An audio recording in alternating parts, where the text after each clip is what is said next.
사사기 9장 16절에서 21절 같이 한번 합독하겠습니다. 사사기 9장 16절에서 21절입니다. 이제 너희가 아비멜렉을 세워 왕으로 삼았으니 너희가 행한 것이 과연 진실하고 의로우냐? 이것이 여룻바알과 그의 집을 선대함이냐?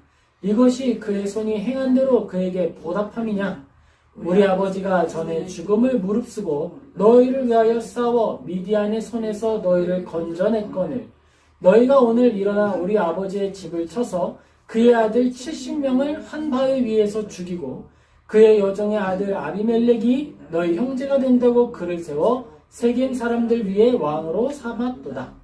만일 너희가 오늘 여룻바알과 그의 집을 대접한 것이 진실하고 의로운 것이면 너희가 아비멜렉으로 말미암아 기뻐할 것이요 아비멜렉도 너희로 말미암아 기뻐하려니와 그렇지 아니하면 아비멜렉에게서 불이 나와서 세겜 사람들과 밀로의 집을 살을 것이요 세겜 사람들과 밀로의 집에서도 불이 나와 아비멜렉을 살을 것이니라 하고 요담이 그의 형제 아비멜렉 앞에서 도망하여 피해서 브엘로 가서 거기에 거주하니라.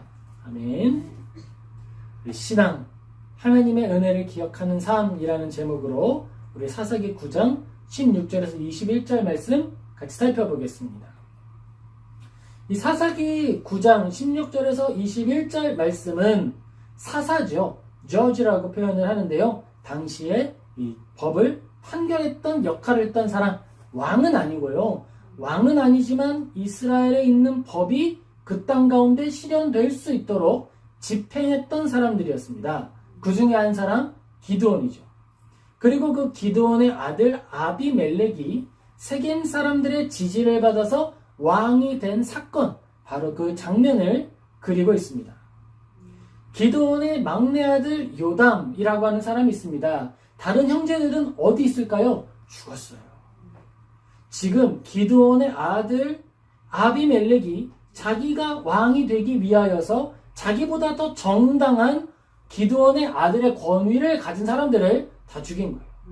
자기는 종의 아들이고 다른 형제들은 진짜 아내의 아들들이니까 지금 기드온의 아들로서 왕의 역할을 하기에 아비멜렉은 정당하지 않은 거죠. 그런데 세겜 사람들은 기드온의 사람, 그 권위를 우리 고향 사람인 세겜 사람의 편을 들어줄 것 같은 아비멜렉에게 주기를 원했던 거예요.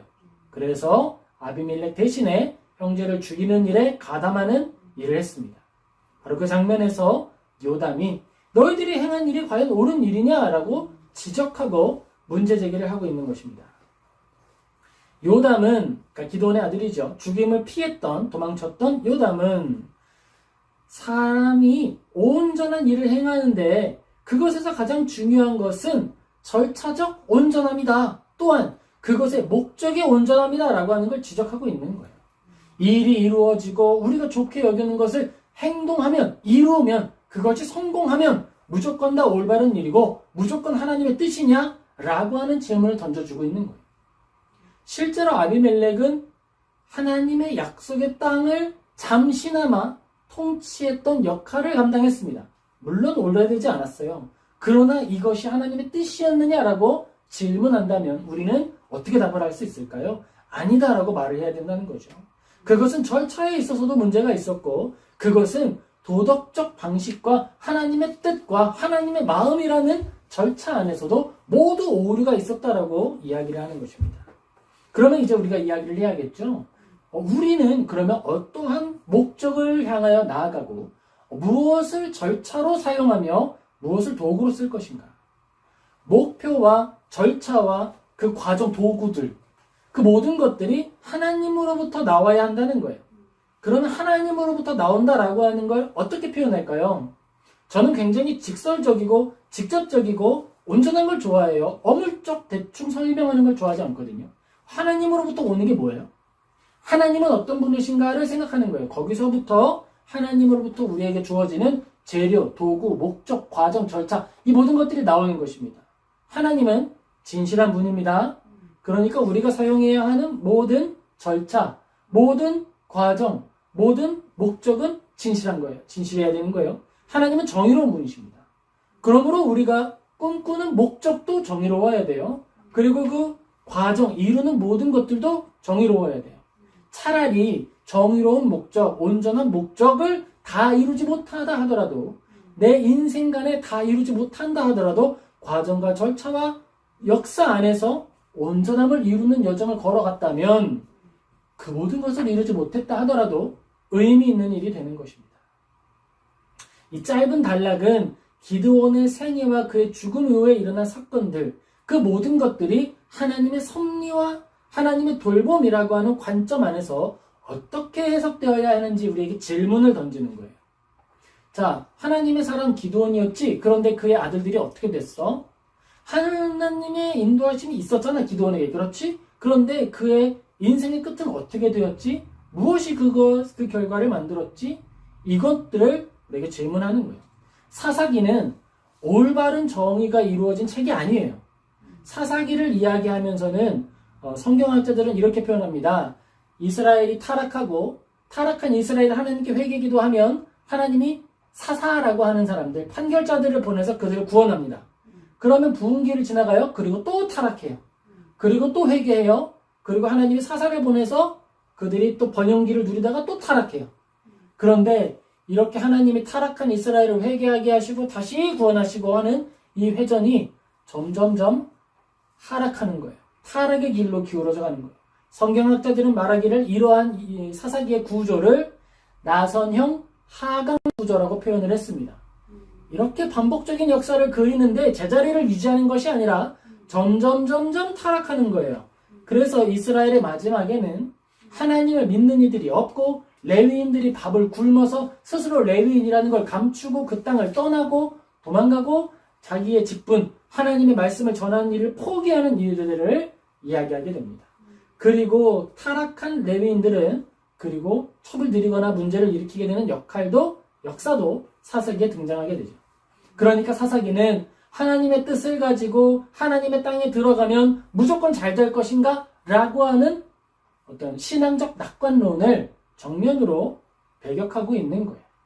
우리가 건전하려고 노력하지 않고 우리가 제대로 믿기 위해 노력하지 않으면 누구도 건전할 수 없다라고 하는 것을 이야기하고 있는 거예요. 심지어 하나님을 경험하고 하나님과 동행하는 사람들조차도 그것이 쉽지 않다라고 하는 것을 우리에게 교훈하고 있는 것입니다.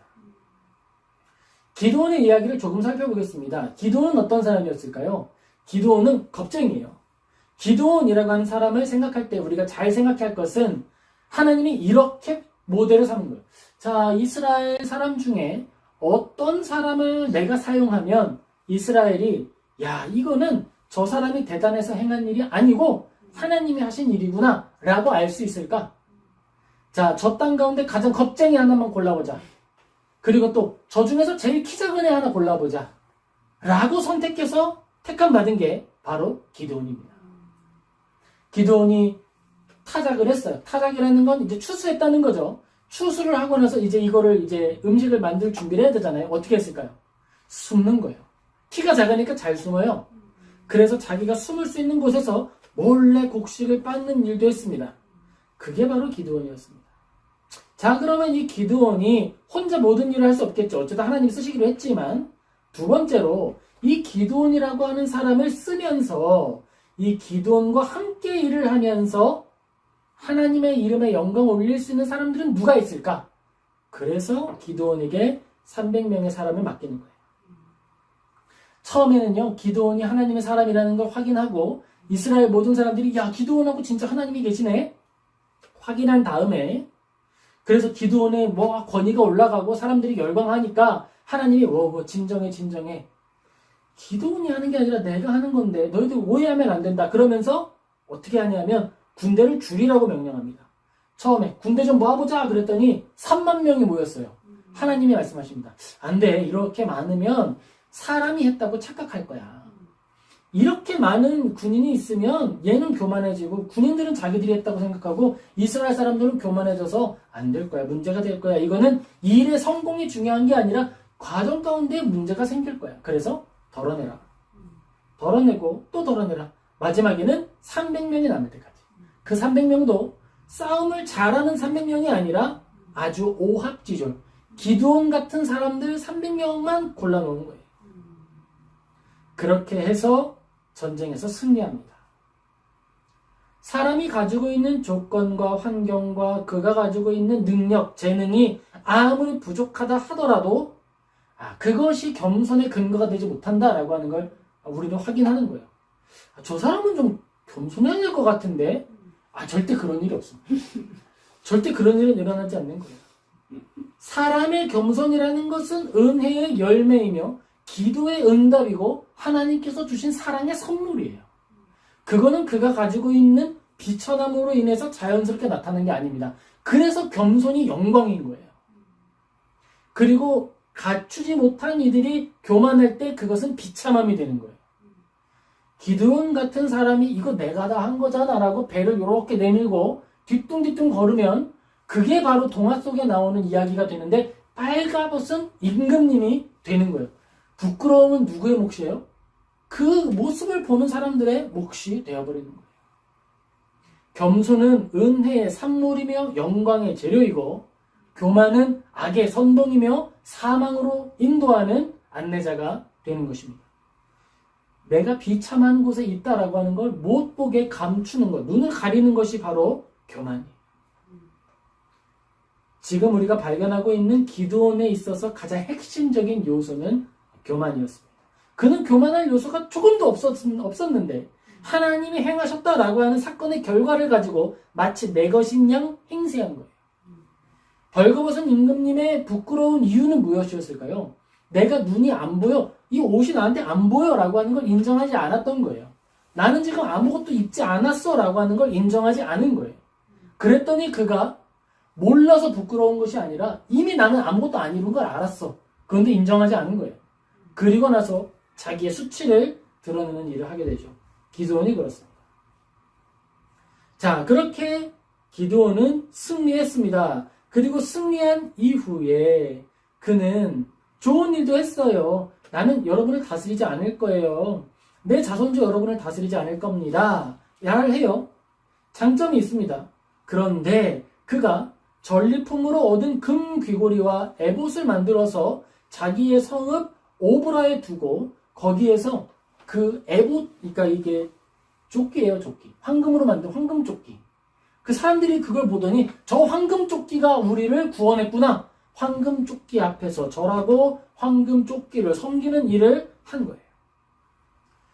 이건 기드온의 모습 가운데에 입술로는 하나님을 말하나 행실로는 하나님을 따르지 않았다라고 하는 걸 보여주고 있는 거예요. 이 두 가지가 서로 다른 방향을 가르치고 있습니다. 나 여러분을 다스리지 않을 거예요. 내 아이들도 여러분 다스리지 않을 거예요. 하지만 왕의 역할을 했어요. 하지만 그는 여러 아내를 맞이했습니다. 하지만 그는 문제를 많이 만들었습니다. 말과 행동에 일치하지 않았고 하나님께서 행하신 일을 자기의 업적으로 사유화했어요. 오늘날 우리가 조심해야 하는 것 중에 하나는 하나님이 행하신 일을 나의 능력인 것처럼 사유화하는 걸 말하는 겁니다. 대표적인 사건으로는 뭐가 있을까요? 너 저분 알아? 저분 대단한 사람이야. 저분이 건물을 몇 개를 세우고 저분이 어떤 일을 하고 저분은 어떤 능력을 했어. 특별히 종교 안에서, 교회 안에서. 그러나 막 이야기가 나온다고 하면 이미 위험한 신호죠. 기드온이 우리 중에 나타났다는 거예요. 그걸 그 사람이 했습니까? 사람이 했으면 안 되죠. 사람이 했으면 안 되는 거죠. 그런데 그가 저 사람이 하나님께 쓰임받아서 저런 놀라운 일을 했어 라고 말을 하는 순간 그는 하나님이 행하신 일을 사유화한 거예요. 그리고 그것으로 자기의 권위를 삼고 자기의 자랑을 삼게 된 것입니다. 그리고 그렇게 많은 세월이 지나가서 굳어지면 나는 대단한 사람이야가 되는 거예요. 그러니까 나는 이 정도는 해도 돼가 됩니다. 나는 이 정도 대우받을 자격이 있어 라고 하는 생각에 빠지는 거예요. 그리고 자기 확신에 들어가서 그렇게 해주지 않은 것들이 문제가 되는 것처럼 이야기하기 시작합니다. 조금 더 살펴보도록 하겠습니다. 자, 이렇게 기드온의 삶이 지나가고 이제 기드온이 죽음을 맞이했습니다. 그리고 나서 아들이 무려 70명이었어요. 엄청난 사람들이죠. 70명의 자녀가 있었고 권위가 있었고 엄청난 부를 쌓아놨습니다. 그런데 그것은 그가 무엇인가를 해서가 아니라 하나님의 영광과 하나님께 마땅히 돌려져야 할 거룩한 그 영광이 사유화되었기 때문에 나타난 현상이었다라는 거예요. 살아남은 기드온의 아들 요담은 지적을 합니다. 지금 뭘 지적을 하냐면 너희들 세겜 사람들아, 기드온 나의 아빠가 했던 일에 좋은 일들, 그가 너희들을 도와주었던 일들을 기억해라. 은혜를 기억해라 라고 이야기합니다. 우리가 믿음을 가지고 나아갈 때 늘 건전하기는 쉽지 않습니다. 그리고 실제로 하나님께서 세우셨던 모든 사람들은 그가 행실로 온전했기 때문에 하나님의 사람이 된 것이 아니라 회개하는 사람이었기 때문에 하나님의 사람이라고 부름받았습니다. 하나님이 행하신 일, 하나님이 기드온을 통해 행하신 일을 기억해 주어 라고 이야기하는 거예요. 그렇게 기억하는 일이 무엇을 만들기 때문이죠? 너희들의 삶을 돌아볼 기회를 마련하기 때문이다 라고 하는 거예요. 우리가 잘했나? 우리가 기드온에게 받은 사랑이 있고 그가 좋은 일도 나쁜 일도 했는데 그 가운데 우리가 다르게 반응한 것인가? 라고 하는 질문의 시작은 은혜를 기억하는 것으로부터 온다라고 하는 거예요. 이게 우리한테 굉장히 중요합니다. 믿음의 사람들도요, 걸어가다 보면 이게 내가 한 일인지 하나님이 행하신 일인지 모를 때가 있어요. 믿음을 가지고 나아가다 보면 내가 하나님을 사랑해서 얻어낸 것인지 하나님이 나를 사랑해서 무조건 부어주신 것인지 헷갈리게 되고, 때때로는 하나님이 나에게 위탁하신 권위고 위탁하신 능력이기 때문에 이걸 쓰는 건 나거든요. 결국 청지기로서 쓰는 것이지만 그걸 사용하는 건 나예요. 그러니까 내 선택이나 내 판단이 혼동될 수 있어요. 오해나 오류나 문제가 생길 수 있다는 거예요. 그런데 중요한 것은 하나님의 은혜를 기억하는 것을 통해 교정될 수 있다는 거예요. 이게 중요합니다. 우리가 오른쪽으로 조금 갔을 때 다시 돌아오면 금세 돌아올 수 있어요. 그런데 떠나간 자리가 많이 흐르면 돌아오는데도 시간이 많이 필요합니다. 하나님의 은혜를 기억하는 시간도, 기억하는 노력도, 기억하는 것을 통해 돌이키려는 힘도, 노력도 더 많이 든다라고 하는 거예요. 그런데 그 시작은 은혜를 기억하는 것입니다. 요담은 이야기합니다. 하나님의 은혜를 기억해 줘. 너희들이 행한 일을 돌이켜 보아라라는 거예요. 그리고 요담은 생각하라고 질문합니다. 너희들의 행위가 진실로 의로우며 기드온의 집에 대한 보답으로서 합당한지 생각하라 이야기합니다. 사랑하는 성도 여러분, 우리가 신앙을 가지고 믿음을 가지고 살아갈 때 늘 생각해야 됩니다. 덮어놓고 믿는 것은 아니에요. 종교개혁 때부터 아무도 그렇게 믿지 않았습니다. 종교개혁이라고 하는 것, 그것은 우리가 믿는 신앙의 원전으로 돌아가자라고 하는 것을 시작한 거예요. 우리가 라틴어를 모르는데 라틴어로 예배드리는 것이 과연 옳으냐라고 하는 질문을 던지고, 내가 성경을 읽어보아야겠다라고 성경을 읽기 시작하고, 성경에 나타나고 있는 하나님을 향한 믿음과 우리가 지금 교회로부터 받고 있는 신앙적 양육이 다르다라고 하는 걸 발견하는 것을 통해 종교개혁이 나타났어요. 그래서 교황주의로부터 벗어나서 이제는 우리 사이에 어떤 사람을 두고 하나님을 만나는 것이 아니라 직접 우리가 하나님 앞으로 나아간다라고 하는 것을 알게 된 거예요. 우리가 가지고 있는 신앙은 그런 겁니다. 고민하는 신앙이에요. 하나님의 은혜가 무엇인지 기억하고, 그리고 내가 지금 믿고 있는 것이 무엇인지 확인하며 그 절차와 내용과 목적에 대한 모든 것들을 검증해 보는 거예요. 하나님으로부터 온 것인가? 만약에, 그리고 이제 여기에서 요담이 이야기하는 마지막은 그거죠. 경고, 예언적인 선언을 합니다. 야, 만약에 너희들이 생각했는데 이것이 하나님으로부터 온 것도 아니고 의로운 것도 아니고 올바른 일도 아니라면 아비멜렉으로부터 불이 나와서 너희를 괴롭게 할 것이고 너희들로부터 불이 나와서 아비멜렉을 힘들게 할 것이다. 이 말은 지금 세겜 땅을 다스리려고 하는 것은 아비멜렉이라고 하는 거예요. 악한 방식으로 왕의 권위를 빼앗은 사람이죠. 그 사람에게서 사악한 것이 나와서 너희들을 힘들게 하고, 그리고 또한 너희들도 그를 힘들게 할 것이다. 이렇게 말하면서 도망을 가게 된 것입니다.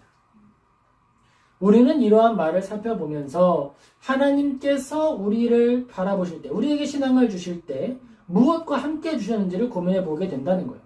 하나님은 이스라엘에게 법을 주셨죠. 레위기의 전체 내용이 법에 대한 내용이고, 신명기의 전체 내용은 레위기 법을 어떻게 실행할 것인지에 대한 실행에 대한 내용입니다. 적용에 대한 내용이에요. 그 땅에 들어가면 이 법은 이렇게 실행되고 적용될 것이다 라고 하는 것이 레위기와 신명기였습니다. 그리고 그러한 실제의 삶을 살아낸 내용이 사사기예요. 하나님은 법을 주고 그것으로 끝이다라고 이야기하지 않으셨고, 내가 너희들에게 법을 주었으니 이건 이렇게 하고 저건 저렇게 해라 라고 기계적으로 명령하지 않으세요. 스위치를 켜고 끄는 것처럼 명령하지 않으십니다. 말씀을 주시고 우리에게 지성을 주시고 그 다음에 생각하라 하는 거예요. 성경에 나타난 말씀 중에 하나님의 은혜가 우리에게 주어질 때, 성경의 1차 독자들에게 주어질 때 거의 항상 등장하는 말이 있어요. 너희는 기억하라는 거예요. 하나님의 말씀은 기억하는 거예요. 돌이켜 생각해야 합니다. 이것이 하나님의 말씀인가? 이것이 하나님의 뜻과 일치하는가? 이것이 하나님을 기쁘시게 할 수 있는가? 고민하는 거예요. 그리고 거기에서 우리의 판단이 시작되는 것입니다. 사사기에는요, 재밌는 표현이 등장을 하는데, 각자 자기 소견에 옳은 대로 행하였더라 라고 이야기하는 장면이 사사기에 종종 등장을 합니다. 각자 자기 소견에 옳은 대로 행하였더라 라고 하는 것은 하나님을 잊어버렸다라는 거예요. 하나님께서 우리에게 주신 판단 기준을 잊어버렸다라는 거예요. 기억하지 않았다. 그것을 의미 있게 받아들이지 않았다라고 하는 표현인 겁니다. 이스라엘의 어두움이 몰아치고 이스라엘이 타락하고 어려움 속에서 하나님을 잊어버리게 됐던 가장 근본적인 문장은 딱 하나, 자기 소견에 옳은 대로 행했다라고 하는 거예요. 그럼 우리는 어떻게 행동해야 할까요? 생각하는 거예요. 과연 이것이 옳은가? 올바른가? 이것대로 하는 것을 통해 하나님을 기쁘시게 할 수 있을까? 나에게 주어진 목적지가 하나님이 가실 만한 곳인가? 하나님이 나에게 주신 도구를 쓰고 있는 것인가? 거짓과 살인, 이 모든 것들은 하나님이 주시는 도구가 아니죠. 거짓말 더더욱 그렇습니다. 악한 것을 선한 것으로 바꾸는 것 더더욱 그런 것이죠. 사사기는 왕이 없던 시대에 사람이 무엇을 기준으로 살아가고 있느냐를 우리에게 보여주고, 신앙을 가지고 살았다라고 하는 사람들에게서 하나님이 잊혀지면 어떤 결과를 초래하는지를 보여주고 있는 거예요. 성경 전체에서 기도는 믿음의 사람으로 평가되기도 합니다. 히브리서 11장은 믿음의 영웅들 가운데에 기드온의 이름을 언급해요. 그가 믿음으로 나라들을 이기고 약속을 받았다라고 히브리서 11장 32절에서 33절에 이야기하고 있습니다. 그의 연약함에도 불구하고 하나님을 신뢰하며 순종했던 삶의 본질을 긍정적으로 평가하고 있는 거예요. 그리스도인의 그 신앙의 순수함이 하나님 앞에는 언제나 연락되고 언제나 받아들여진다는 거예요. 그런데 그것만 가지고 만족할 수 있냐는 것이죠. 하나님이 우리를 받아주신다라고 하는 것은 당연한 것이고 감사한 거예요. 그런데 하나님이 나를 받아주실 거니까 나는 이래도 돼 라고 하는 생각으로 넘어간다면 그건 또 다른 문제를 만들어내고 있는 거예요. 우리가 최근에 기독교 윤리실천위원회 기윤실이라고 하는 곳에서 아주 재미있는 평가죠. 심각한 평가인데 하나의 평가를 보고서를 발표하게 됩니다. 기독교가 신뢰할 만합니까? 라고 하는 설문을 조사한 거예요. 전체 대상이었겠죠. 무작위 대상 중에서 75%가 신뢰할 수 없다라고 답을 했습니다. 하나님을 믿는다라고 하는 것, 좋은 것이죠. 하나님을 믿는 믿음을 가지고 있으면 우리의 삶이 하나님께 드려진다. 맞는 말입니다. 이 두 개가 다 맞는 말이에요. 그러나 이 모든 것이 하나님의 말씀 가운데 있다 하더라도 그것이 옳으냐, 그것이 하나님을 기쁘시게 할 수 있느냐, 특별히 이것이 하나님의 영광이 되느냐라고 하는 질문을 던지고 돌아보고 돌이키고 회개하지 않으면 소금이라도, 아무리 값진 소금이라도 길바닥에 버려져서 짓밟히게 되는 거예요. 모래와 아무런 차이도 없게 되는 겁니다. 모래도 씹으면 짜요. 소금만 짠 게 아니에요. 하나님을 믿는 사람들이 기억해야 할 것은 내가 구원받고 내가 천국 가니까 이제 모든 게 끝났다가 아니고, 그러니 나는 이 정도 누려도 돼가 아니고, 하나님을 기억하는 삶을 살아가는 거예요. 요담의 비유는 하나님을 믿는 사람이 과연 어떠한 방식으로 살아가야 할 것인지에 대한 고민을 하는 것입니다. 오늘날 하나님이 이루셨다라고 하는 많은 이야기들을 하지요. 교회 부흥, 교회 건축, 교회 재정, 수많은 이야기를 이야기합니다. 그러나 그것이 하나님의 것입니다 라고 이야기하면서 곁들여 놓고 내 이름도 함께 적는 게 문제가 된다라고 하는 거예요. 우리의 오늘은 누군가만 따로 잘못한 것이 아니라 우리 모두의 연약함으로부터 파생된 결과인 거예요. 그러니까 우리가 이 문제를 해결하고 다시 하나님께 영광을 온전히 올려드리기 위해서는 이걸 나와 분리시킨 상태로 이야기하는 것이 아니라 이걸 나의 삶에 받아들이고 회개하는 마음으로 다시 시작해야 하는 거예요. 기초부터 다시 놓아야 한다라는 것입니다. 하나님의 섭리는 이러한 인간의 한계와 긴장 속에서도 역사합니다. 아까 히브리서 이야기를 말씀드렸죠. 히브리서에서 우리 기도원을 믿음의 사람으로 이야기하고 있다. 얼마나 감사해요. 그럼에도 불구하고 우리를 받아주신다는 사랑이 얼마나 감사합니까? 그런데 우리를 받아주시는 그 예수님께 합당한 영광 올려드리는 그 열정이 우리에게 나타나는 게 당연하지 않을까요? 그건 우리가 지옥 가기 때문에 행하는 문제가 아니라 내가 받은 사랑에 대한 합당한 응답이 무엇인지 스스로 질문하는 것으로부터 나오는 거예요. 이거 안 해도 천국은 가겠죠. 간 다음에 어떻게 할 건데요? 그 부끄러움을 어떻게 감당하려고요? 우리가 자랑했던 모든 것들이 벌거벗은 임금님처럼 아무것도 갖추지 못한 부끄러움이 될 수 있다라고 하는 거예요. 구원으로 끝난다가 아닙니다. 구원은 시작이에요. 구원으로부터 시작된 우리의 신앙은 거룩한 모습, 예수 그리스도로 옷 입어서 작은 예수로 살아가는 모습까지 나아가는 거예요. 그것까지가 신앙인 거예요. 구원받았으니까 끝난다는 임종 직전에, 수미에 넘어가기 직전의 사람들에게 예수 믿고 구원받으세요 라고 하는 긴급함을 전하기 위한 수단이었고 이야기였고, 이 땅을 살아가는 오늘의 성도로서 주어진 사명은 다른 것입니다. 그냥 믿고 천국 가면 됩니다 라고 할 때의 그 신앙의 가장 좋은 효율은 죽기 직전에만 그렇게 믿는 거예요. 세상 죄 다 짓고 세상에 더러운 거 다 행하다가 마지막에 회개하고 천국 간다고요. 그게 복받은 인생으로 느껴지십니까? 그렇다면 그것은 잘못된 신앙이 됩니다. 신앙이라고 하는 것은 우리에게 생명의 씨앗이 심겨져서 그것이 작은 예수의 열매까지 맺혀져 가는 모든 여정을 가리키는 거예요. 그것이 어디에 기록되어 있냐면 성경에 기록되어 있고, 우리가 쉽게 읽을 수 있는 책에서는 철로 역정이라고 하는 책에 아주 잘 묘사가 되어 있는 거예요. 크리스티안, 그리스도인은 신앙을 갖는 것을 시작으로 천국을 향해 나아가는 여정을 걸어갑니다.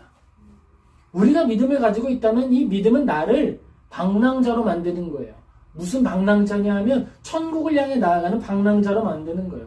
세상의 향락과 세상의 자랑과 세상의 명예가 아무것도 나에게 미닥이 되지 않고 아무런 감각을 주지 않고 배부름을 주지 않습니다. 그리고 그 갈급함 때문에 하나님의 말씀을 양식 삼아서 걸어가는 여정을 시작하게 되는 거예요. 그것이 바로 신앙의 여정입니다. 나그네가 되는 거예요. 거기에서부터 우리의 신앙이 열매를 향해 나아가는 것입니다.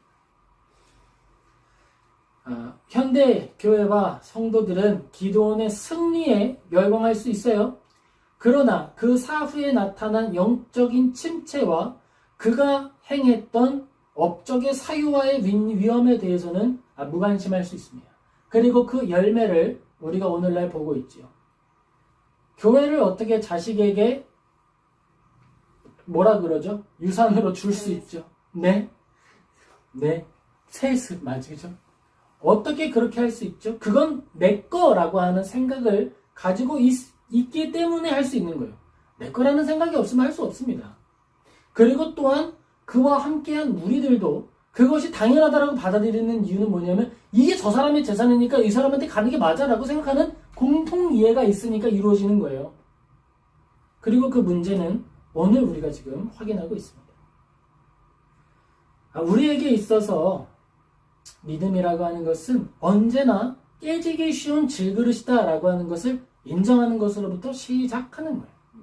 자, 그러면은 우리에게 주어진 이 교회의 형태와 신앙의 형태가 어떤 모습으로 나아가야 할까?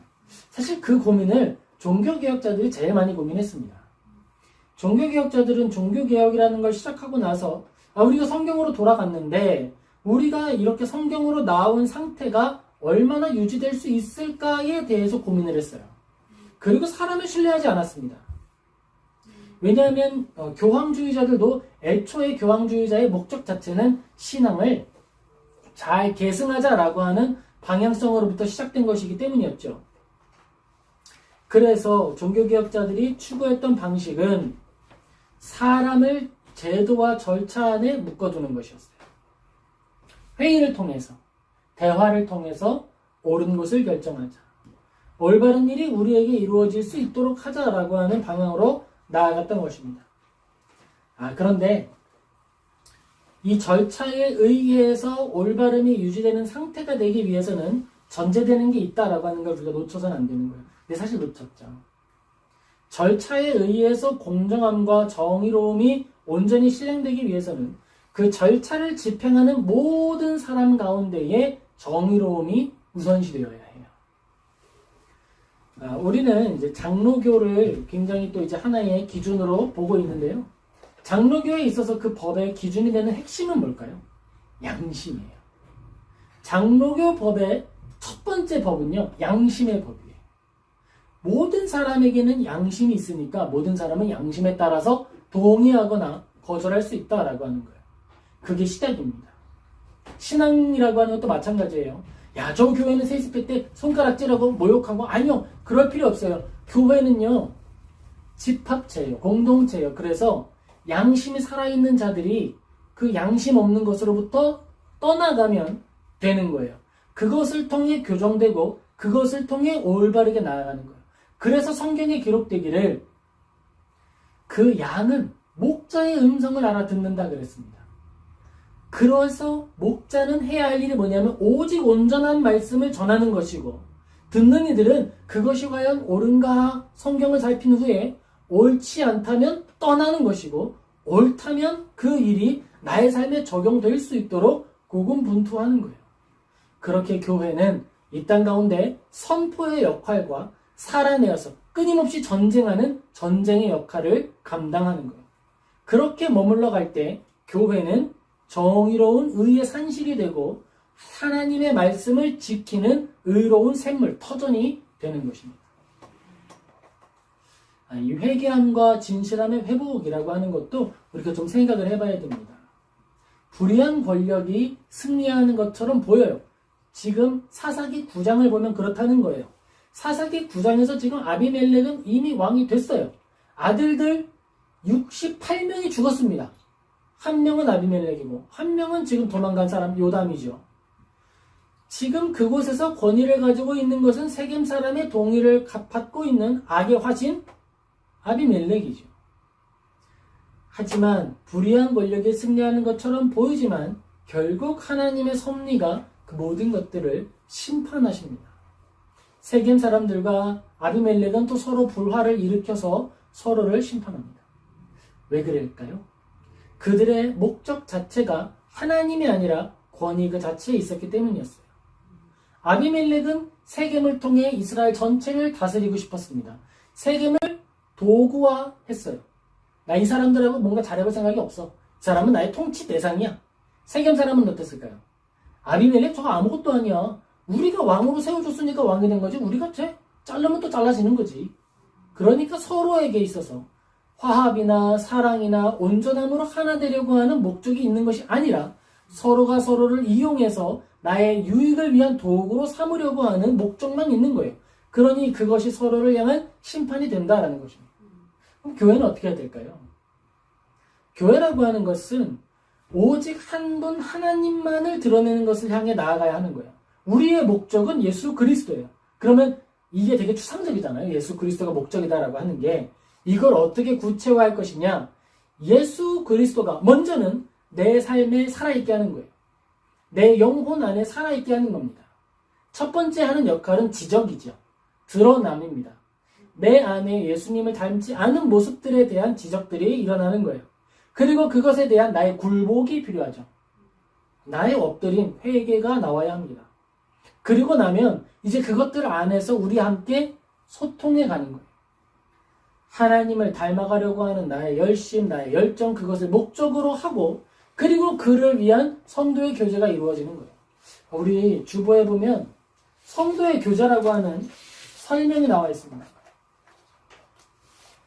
55문인데요. 컴패션, 하이델베르크 그리고 이제 윌리엄 에임스의 고백을 압축해서 성도의 교제에 대한 이야기를 했습니다. 이렇게 이야기를 합니다. 질문을 던져요. 먼저는 당신은 성도의 교제를 어떻게 이해합니까? 라고 질문하는데 그 답은 이렇습니다. 첫째로 모든 신자들은 개인이 그리스도의 지체들로서 그리스도께 속한 사람이라는 것과 이게 1차예요. 그리고 모든 성도들이 보화와 은사에 참여하는 사람이라는 사실을 믿습니다. 둘째로 각 신자는 다른 지체의 유익과 구원을 위해 자신의 은사를 기꺼이 기쁨으로 사용할 의무가 있음을 믿습니다. 이게 성도의 교제라는 거예요.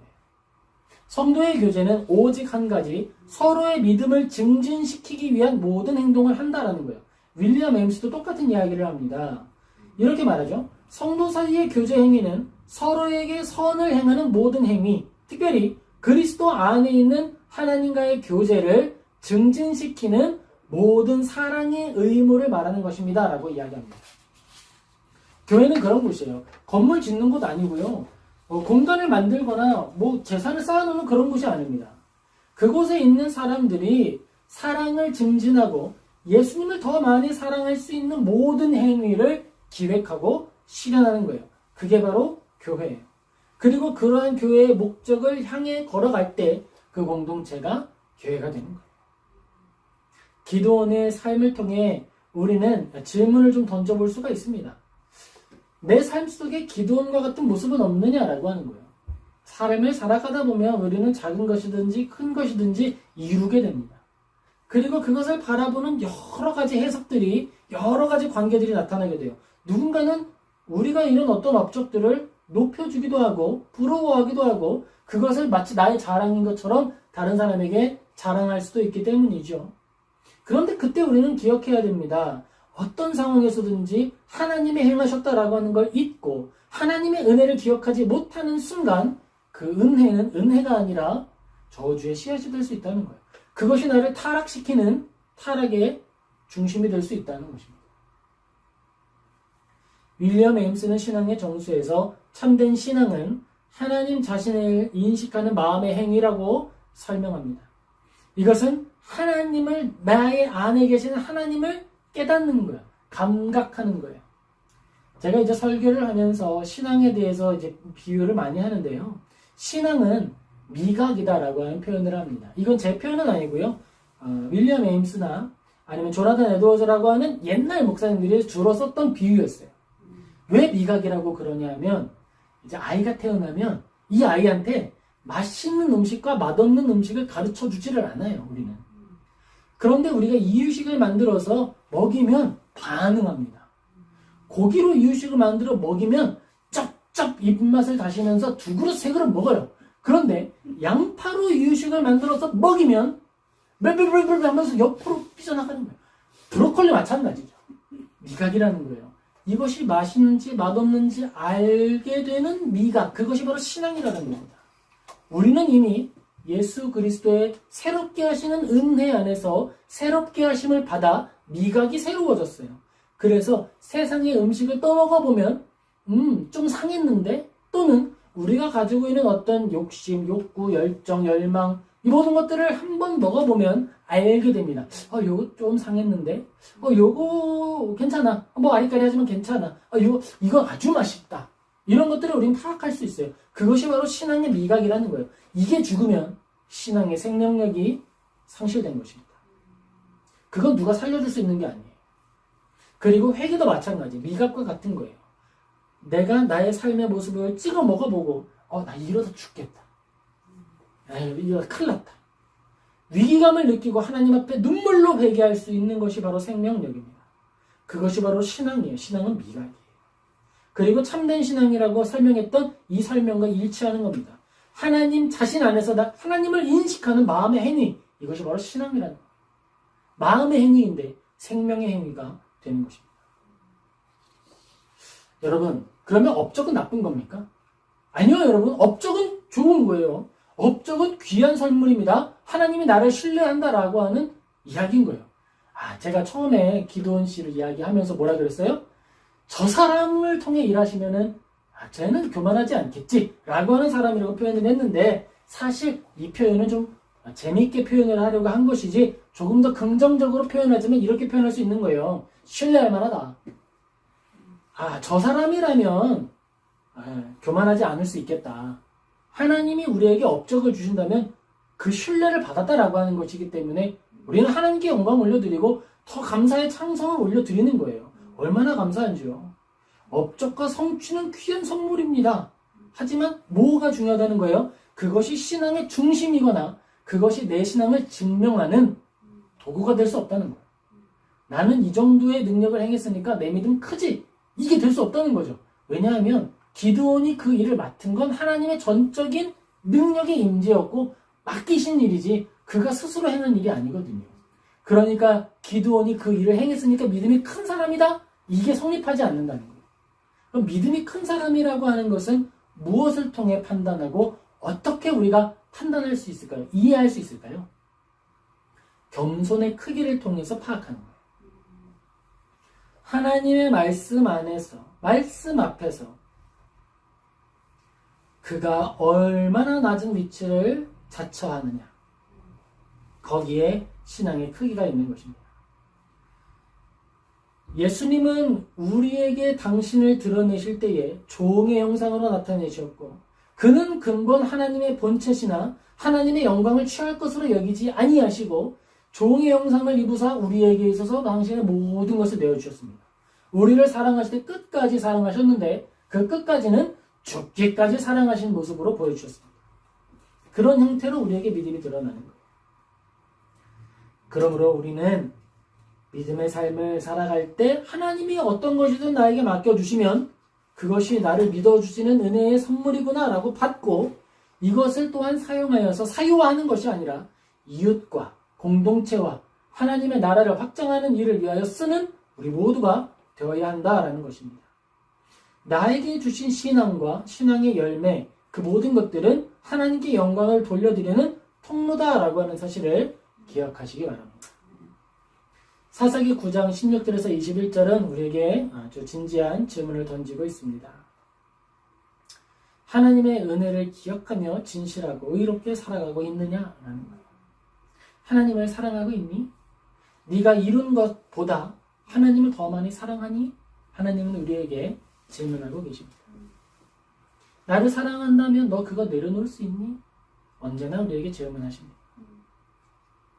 너라는 존재가 그 업적을 버리고 난 상태에서도 나의 앞에서 영광 올려드리고 기뻐할 수 있겠니? 질문하시는 것입니다. 번영을 향해 걷는 좁고 험한 길, 우리는 성령님의 인도하심을 따라 걸어가고 있습니다. 바로 그것이 우리의 진정한 영광이고 자랑. 진짜 자랑은 내가 길 위에 서 있다라고 하는 거예요. 그리스도인은 언약의 갱신 속에서 번영을 향해 걷는 순례자입니다. 바로 그것이 우리의 영광의 근거, 우리의 자랑이라는 사실을 믿는 우리 모두 되기를 예수님의 이름으로 축복합니다. 아멘. 기도하겠습니다.